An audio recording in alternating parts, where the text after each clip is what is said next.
Hello readers, welcome back to my channel, and today we are going to be talking about some of my least favorite books that I have ever read. It was hard for me to actually come up with a list of books that I didn't like because after I read a book that I'm not a fan of, I usually just donate it or throw it away if there are underlying issues that I don't want other people reading about. There was also a period of my life where I did not use Goodreads, so a lot of the books that I read, I just didn't log onto Goodreads. My whole middle school, I didn't use Goodreads, and then going into high school, I used it on and off sporadically, so trying to find a list of books that I rated low or that I didn't like was actually really difficult. But I did it.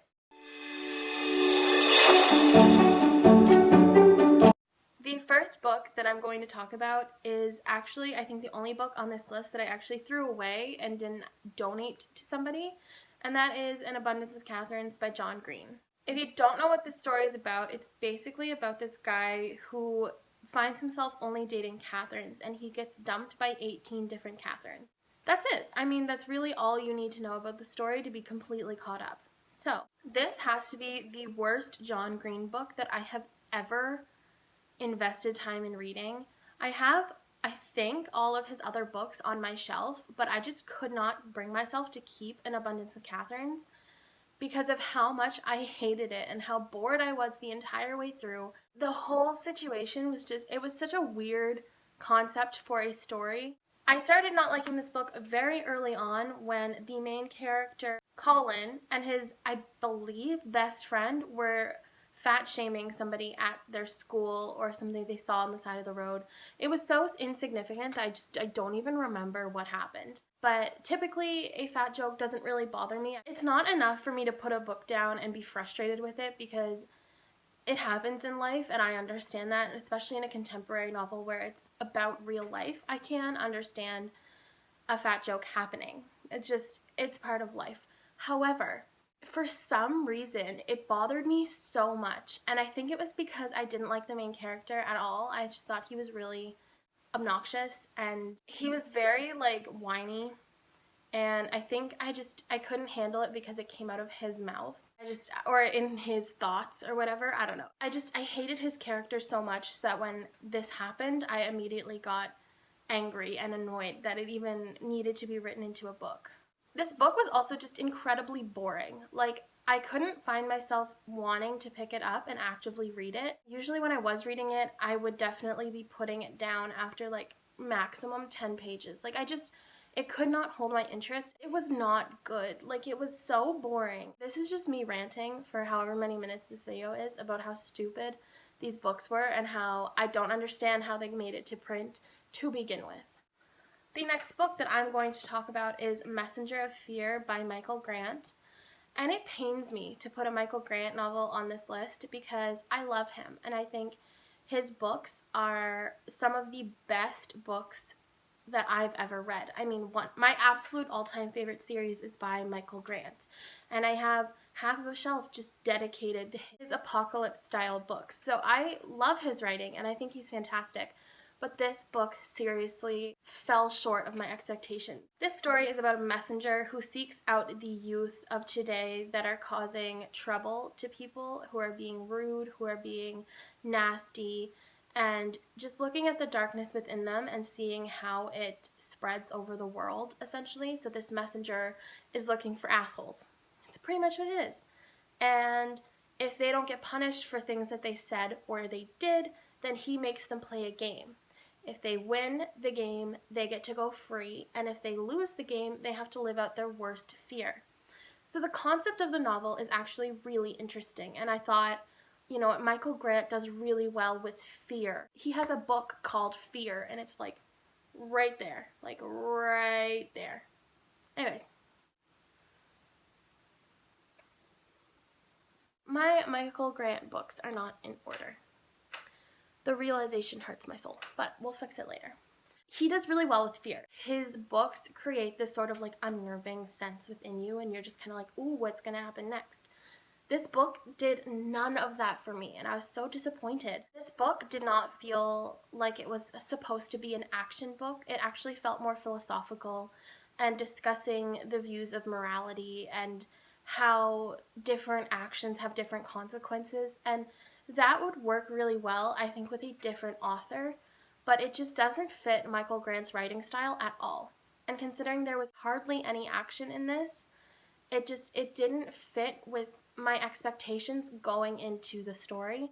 Reading this book, it kind of felt like Michael Grant was trying to branch into a genre that he didn't really understand enough about to make a cohesive novel, and not just this philosophical, like, what is morality type story. Like, it just didn't work for him. The next book slash books that I'm going to be talking about is actually a trilogy, and this is the Darkest Powers trilogy by Kelly Armstrong. I'm not holding up 3 books at a time. I have very small hands and it's just not gonna work. So, Darkest Powers, I will just hold up the first book.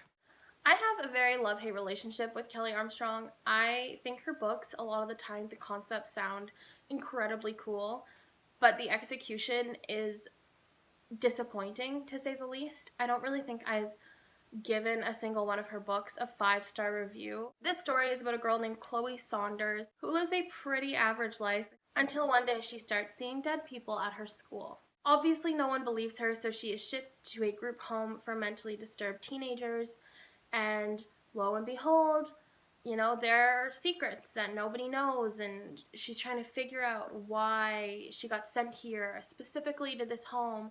As a series, I think the series ended up going in a pretty decent direction. It started getting better. I think each book got better, and then she ended up writing a continuation trilogy where there were other teens who had powers, and I thought that trilogy was even better than the last book here, so I have a love-hate relationship, like I said, with Kelly Armstrong.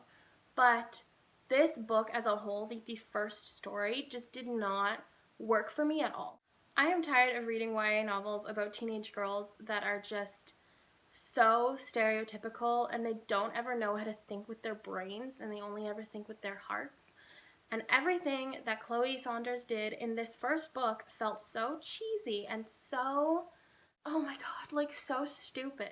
A lot of the stuff she did was just so cheesy, and it felt like I was just reading another YA novel with a headstrong teenage girl as the main character, and I'm kind of over that trope. Like, it's not necessary anymore.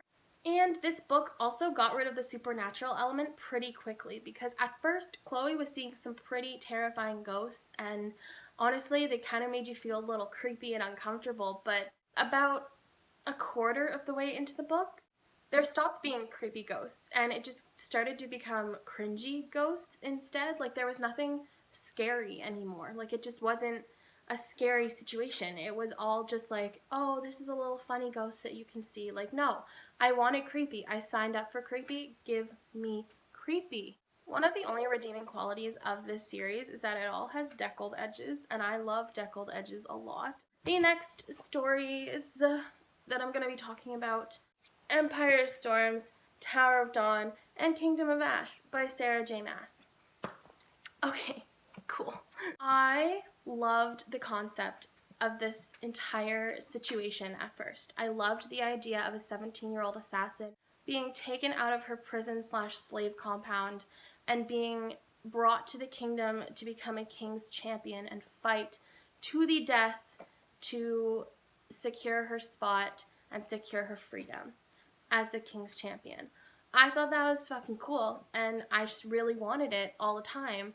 And I loved the first book. I gave it 5 out of 5 stars. I thought it was fantastic. I loved the characters. I loved Selena.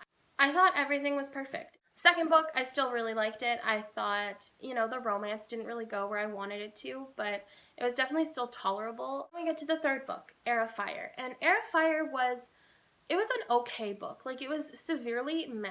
I don't think every single book in a series is going to be fantastic if it goes more than 3. Like, that's just my personal opinion. I have not read very many series where every single book, if it's more than a trilogy, is actually 100% the same level of quality. So I just thought this was going to be one of those situations where it was just okay. Like, it was interesting. The fourth book, Queen of Shadows, I actually really liked again. So I thought, hey, you know what? I think I'm getting comfortable with where the story is headed, and I'm really excited to see what happens next, because the fourth book was actually really interesting and really good. And I liked the character development of almost everyone, so I really enjoyed it. And then you get to Empire of Storms. This hefty boy. I had so many problems with this book. This is the book where I started to see the lack of diversity in Sarah J. Maas's stories. This is the book where I started to see entirely too much sex. At some point, this book turned almost erotic. Like, it was borderline erotica at some points, and I was really, really tired of hearing all about Rowan's different body parts. Then we get to Tower of Dawn, which was actually just a filler story. I don't think it was really meant to serve any real purpose. I liked hearing about Kale's story and what happened to him after he got, sent away to do something for the king and for Aelin. However, I ended up finishing it. It was boring. It was a filler story. I didn't really care about Kaol and these characters as much because I feel like it's really hard to add brand new characters into a series that's already 5 books in. Like, it's really hard to just bring in an entire new world, and I think she tried a little bit too hard here with this one. And then we get to Kingdom of Ash, which is just 900 pages of pure fuckery. Like, it is so stupid. I was so mad at this story. This story was, oh my god, like, it's so dumb. Every single battle was the exact same as the last 6 books. Like, nothing changed. Nothing was new. Nothing was creative. There were some pretty interesting parts at the beginning with Aelin and her being separated from the rest of her friends, and I think that was enjoyable. Then it did start to go downhill very quickly, and I ended up really disliking where the story went after she ended up reuniting with her friends. I just thought it was unnecessary. I thought they added, again, more characters that didn't need to be there. And overall, I just thought Sarah J. Maas added a lot of unnecessary complications into a situation that was already just so complicated to begin with.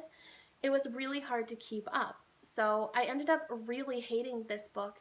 And I didn't even finish the last 200, 300 pages because I forced myself to read 600 pages in, and then I was just like, I can't do this to myself anymore. So I ended up just watching a book talk about it because I could not bear to finish this story. It was just so draining to me to read, so that's why she's on the list. The next book that I'm going to talk about is Mockingjay by Suzanne Collins. I was so upset after reading this that I kind of lost faith in YA for a couple months because I was just so devastated with how she decided to play this out. I always used to tell my friends that this book just seemed extremely neglected, like Suzanne Collins just kind of forgot she had to write a 3rd book. And then her publisher called and was like, hey, do you have Mockingjay? And she was like, shit, gotta scribble, and just completely fucked up everything that I had ever wanted in my life. So thank you, Suzanne Collins, for that. This book follows Katniss Everdeen again, who finds out that there is a 13th district that nobody really knows exists except a few people. When she gets to this 13th district, she finds out that she's been part of a revolution that she didn't even realize was happening. And so the whole story follows her being part of a pawn to ultimately, hopefully, bring down the Capitol. I do think Collins is a great writer, and I'm not just going to discredit everything she does. I'm very excited for her new book coming out in May. But I think the reason that Hunger Games worked so well for me was the action and the fast-paced and the blood, and I thought it was really cool. And Catching Fire didn't really hit as well for me, but it still had a lot of action and a really, really cool arena. So I still thought it worked really well for me. And then with Mockingjay, there was no more Hunger Games. It was just following Katniss Everdeen as being part of the rebellion. So I think this series would have worked really well as a duology rather than a trilogy. One of the main things that I hated about this series was the Gale, Peeta, Katniss love triangle, because I truly do not mind a tasteful love triangle. Like, everybody hates them. I don't really hate them that much. I don't know. They are what they are. If they're done well, then I can handle them. This one was not done well. I love Gale and Peeta equally. There was never a situation where I was choosing one or the other. I thought either one would be an excellent choice for Katniss. But by the end of this, it was just like, why? Like, what's the point in a love triangle? Like, pick someone you love and be with them. Or, better yet, end up alone. Like, make your choice of not being with either of them and just end up by yourself, because there's nothing wrong with not being in a relationship. This series kind of set that up in a very negative way. Like, you have to pick someone at the end no matter what. Like, you can't be alone. You have to have someone. And I think that's a very negative message to send. Obviously, I don't think that was Suzanne Collins' intention, because it's not necessarily that obvious. I also just didn't like Katniss as a character. I thought her character was boring and it was very one-dimensional. And once she got out of the Hunger Games and out of the different arenas, there was really nothing tying me to her at all. And I kind of found myself wishing that there was something a little bit more to her. Like, if she had been just a little bit wittier or a little bit more charming, maybe I would have enjoyed her character a little bit more. But I didn't enjoy Katniss as a whole. The next series I'm going to be talking about is the Mortality Doctrine series by James Dashner. This might be my least favorite series I've ever read in my entire life. This story is about a time where you are able to put yourself in the sleep and then end up in a VertNet. So basically, you put yourself in a virtual world by putting yourself in real life to sleep.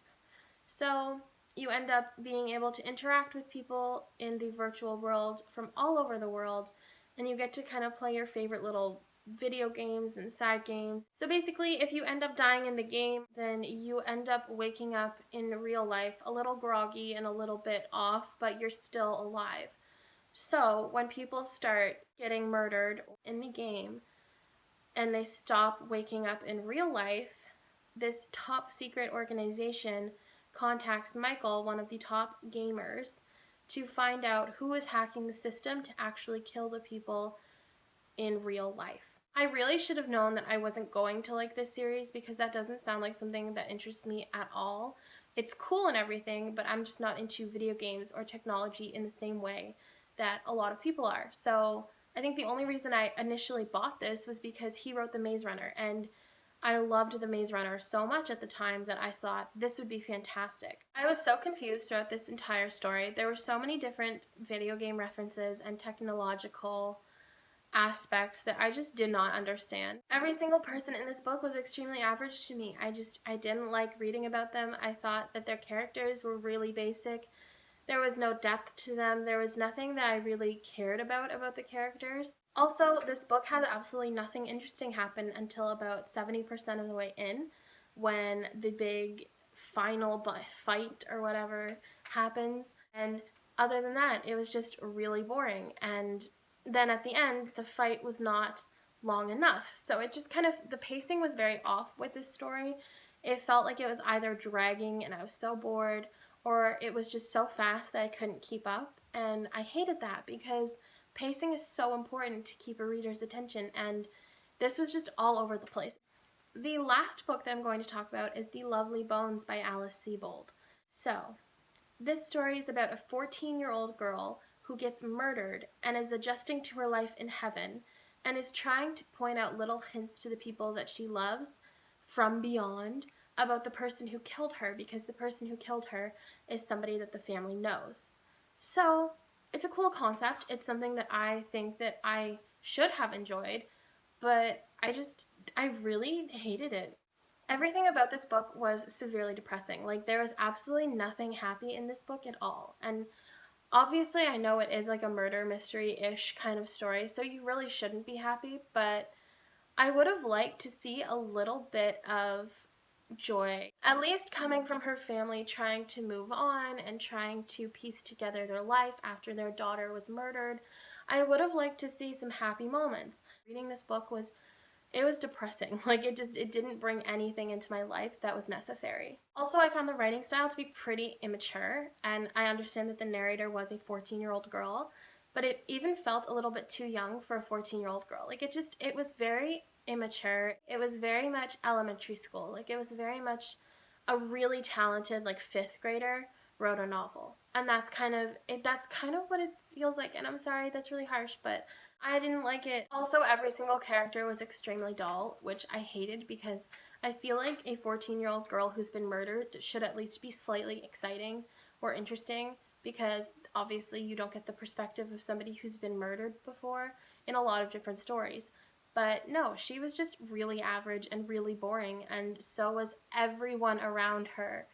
I hate reading a story where there isn't a single character that I can actually relate to. So that kind of sucked. So everyone, those are my least favorite books. Sorry I didn't try to offend anybody with these. Obviously, this is just my complete opinion. There are some people who are really gonna love these stories, and I think that's really great. If you can get something out of these stories that I didn't, then kudos to you, and I think that's fantastic.